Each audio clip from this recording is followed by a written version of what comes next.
borrow it? It's my book. Can I borrow it? This is my book now. You gave this to me. It's my book now. Okay, you can hold it, but you have to give it back. Okay, watch. Spitting image. Yes, it is. Yeah. How did that happen? I gotta tell you, I enjoyed this very much. Thank you. It says a tech love story, but it reads like a burn book, baby. That's correct, yeah. Very burning, very searing. It is, searing.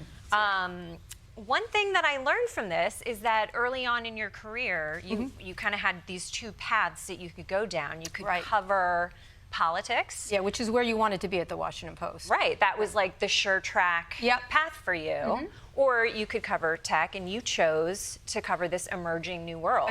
I did. And oddly enough, I would have been during the Clinton administration, so I would have done the blue dress stories, which would have been riveting as a reporter. Oh, sure. But there was something about what was happening. AOL was the company I started covering because it was in the in the Washington area. One person in the crowd's like, oh yeah, I know AOL. But it was when I went out there and met Steve Case and started meeting the Yahoo people and everything else, I realized everything was about to change. And it was pretty easy to see that everything that could be digitized would be digitized. And I was the young person, which is why they gave it to me at the time, no longer.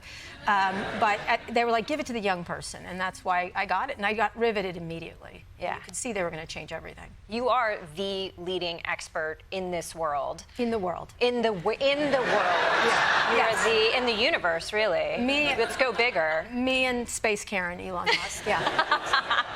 Oh, we'll get to him. Okay, all right, okay. I think most startups would probably say that they get into it because they want to change the world. They want to make this a better place. Say that. They want to help society. But these companies, Meta, Google, Amazon, do you think that there's some disillusionment that what they think that they're doing is beneficial? Oh, I never thought they thought that. I just think they just said that, along with the fact they'd wear hoodies, but they'd be cashmere hoodies, so they cost $600. So, you know, they say things, but they don't mean them. And one of my first stories for the Wall Street Journal when I got there was things they say and then things they actually mean, like, you know, I'm not the CEO, I'm the chief evangelist, chief Yahoo, whatever. But in fact, they ran and controlled the companies like they were emperors. And in fact, Mark Zuckerberg utterly controls Meta. There's nobody else that can make decisions there.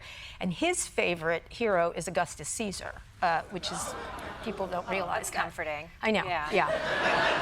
And when I tried to explain to him, since he didn't finish college, that Augustus Caesar killed millions of people, he was like, you know, details. He said that? Yeah. Details. Something like that. Yeah. Can we talk about this weird transformation that all these tech bros have? Because something happens to them over the years. We have some examples here. This is, here he is. Yeah. Zuckerberg. So innocent. Oh, and then Bezos. I remember those pants. He wore them a lot. Yeah, and then the Elon. When he didn't have hair. Right. That's interesting. That went in reverse. Yeah. Well, that's a nice picture of him. There's some others that aren't. What happens? Is there like a douche code or something that they... Well, you know, it's interesting. When you get that rich, you can avail yourself to all kinds of, say, human growth hormone or steroids or whatever. Yeah. And they want to sort of live forever. They have... My next book is about this, actually. The fact that a lot of this live forever stuff has been started by tech people. Because they want to live forever and continue to have their brain. I mean, a lot of people think AI, especially because there's so many men running it, especially white men, it's their way of having children, right? That they want to continue themselves through the AI. All just ego, just crazy ego. Narcissism, ego, delusion, things like that.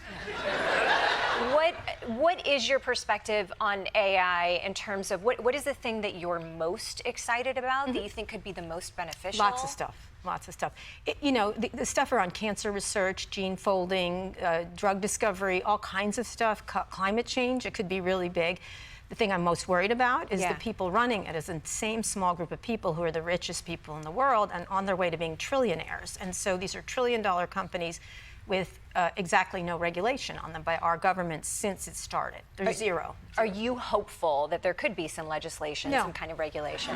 Really? No. Not even a little bit? No, and it's interesting because a lot of people think there is. I was just on this panel with the Trump guy, and I said, how many laws do you think govern the internet, the way pharmaceuticals or airlines or whatever?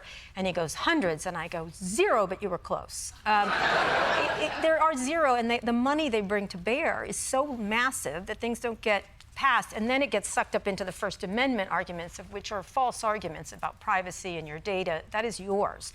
But it gets sucked up into, I should be able to say whatever I want. Right. And, except it's the free speech they want versus you want. And that's the difference. And so they use free speech as a cudgel, and they use it to protect them from crimes or damage or everything else they do. And they don't want to take responsibility, which is why their businesses are so good. They aren't paying the price that the rest of us pay when we hit a car, our insurance goes up, et cetera. They have a thing called Section 230 that gives them broad immunity. Very similar to what Trump has now from the Supreme Court, but they can do anything. They can walk down, they can't walk down Fifth Avenue and shoot people, but it's akin to that. They can't be sued, there's no legislation, and they're the richest people on earth. How do we imagine that's going to turn out? What can be done about that? Yeah. But you know what? But I won him over with that. I would say iPhone 16 rocks, but go ahead. Yeah. Well, so yeah, it's all worth it for the upgrade for the 16. Yeah. Is there anything that can be done about that? Well, getting money out of politics. And the thing is, they've now moved into politics, as you've noticed. I don't know if you noticed Elon jumping all over the stage, but they've realized how cheap politicians are to buy. Because politicians are cheap whores, that's why. Okay.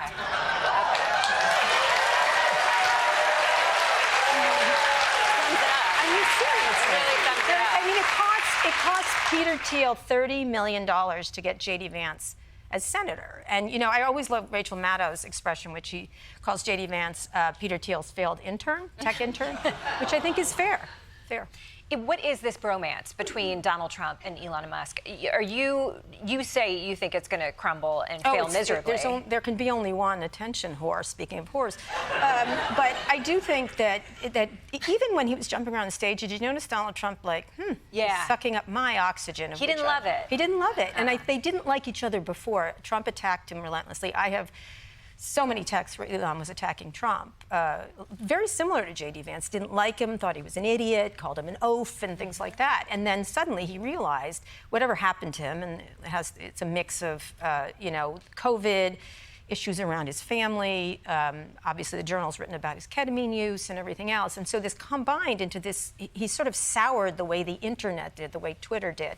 But now he sees how easy he can manipulate Donald Trump, because it's not very hard, and especially $75 million is very attractive to someone like Donald Trump. Of course. I have one final question for you as the tech expert in the entire universe. In the universe, yeah.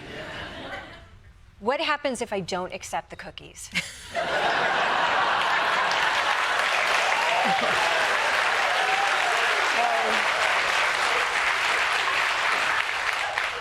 We're way past cookies now. You're one sweet cookie. Thanks for coming on.